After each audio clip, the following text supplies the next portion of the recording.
Assalamu alaikum children. This is Islamic studies class for the grade 5. A'udhu billahi minash shaitanir rajim. Bismillahir rahmanir rahim. Rabbi zidni ilma, Rabbi zidni ilma. Allahumma faqihna fid deen. Allahumma inni as'aluka ilman nafiyan wa rizqan tayyiban wa amalan mutaqabbalan.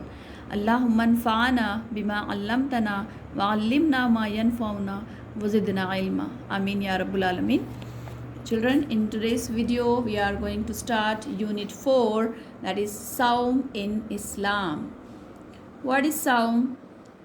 Saum is the fasting in the month of Ramadan. What is Saum? Saum is the fasting in the month of Ramadan, that is Roza. Okay, so this is fourth pillar of Islam. Here you can see the picture of people there waiting for iftar. Okay, in the month of Ramadan. So what is Saum? Fasting in the month of Ramadan is called Saum. It is the fourth pillar of Islam. So what do we do in the fasting? So here we abstain from food and drink. So here to abstain from food and drink and other bodily pleasure is called Saum. So the things which are reachable for us, food, water, other eatable items or food items are reachable to us, but we don't take it, we don't allow ourselves to take these things, to eat, to drink, or to do any other pleasure. So why do we do so? Because we are fasting. Okay, fasting means here we will be having the fear of Allah. That's every time we will feel that Allah subhanahu wa ta'ala is watching us. If no one is watching, Allah subhanahu wa ta'ala is watching. So we stop ourselves by eating, by the drinking, and by taking the other activities like which gives us happiness or enjoyment. We leave all these things in the fasting. So the fasting is observed from early morning. Early morning means before break of the dawn, means before Fajr time. That is called Sahar. Okay, our fasting starts from the Sahar and it completes till sunset. Okay, at the time of sunset we will have our iftar.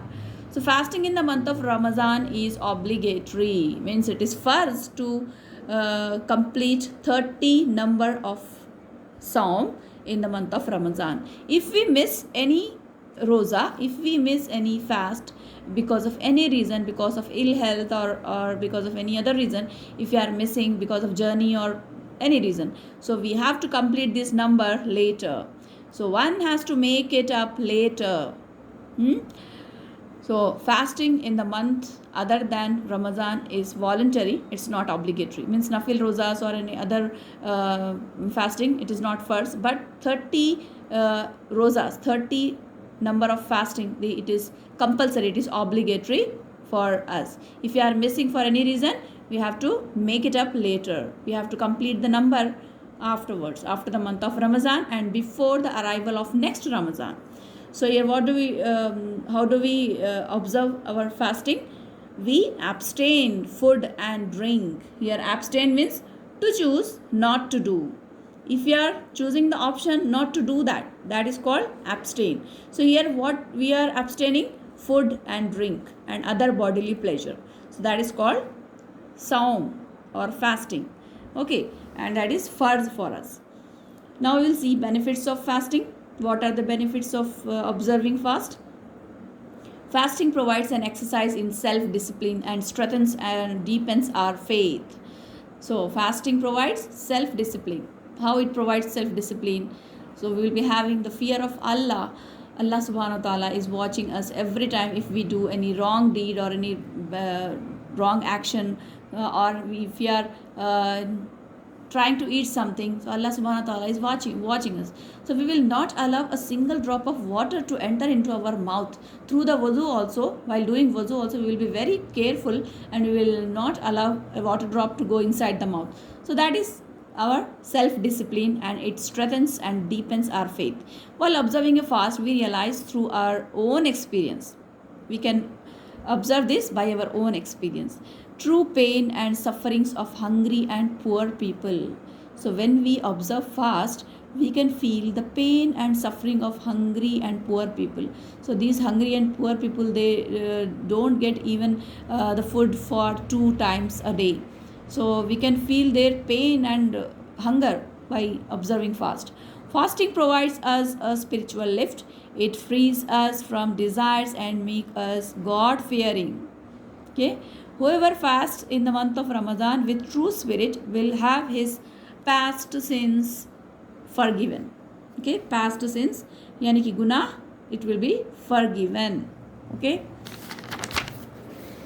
here we will see, it is a month of blessings and forgiveness. It is the month of blessing, rahmat, and forgiveness. For every good deed carried out in this month, one receives extra rewards from Allah. Whatever good deeds we perform, we get extra rewards in Ramadan. Muslims all over the world await this month eagerly. Yes, we are eagerly waiting for Ramadan, isn't it, children? It is going to start in the month of April. So only we are going to start preparations for Ramadan, and we are eagerly waiting for that. So during this month, alms giving is increased. Muslims recite more Quran and they try to lead a pious life. So this is the barakah and blessings of Allah subhanahu wa ta'ala, which will be given in the month of Ramadan. Okay, who is bound to fast? Means the fasting in the month of Ramadan is compulsory for all Muslims, but children who are not fully grown are exempted from it. Travelers, sick, and insane persons are also exempted from fasting, but they have to make up their missed fast whenever they are able to keep fast. Okay, this is these people are bound to fast, and for other it is compulsory. Okay, now we'll see suhoor and iftar, means seher and iftar time. Muslims take a pre-dawn meal before keeping the fast. It is called seher or suhoor. After having suhoor, fasting continues from dawn till sunset. When the call of the Maghrib prayer is given at sunset, Muslims break their fast by eating or drinking something. The food with which Muslims break their fast is called iftar. Okay, so I hope you understood about the Sahar and Iftar. Before the dawn period, before the Fajr, the time is for Sahar, and at the time of sunset, this is time for Iftar. Okay, children, that's it for today's video. We'll continue this lesson in the next video. Take care of yourself. Allah Hafiz. Assalamu alaikum wa rahmatullahi wa barakatuh.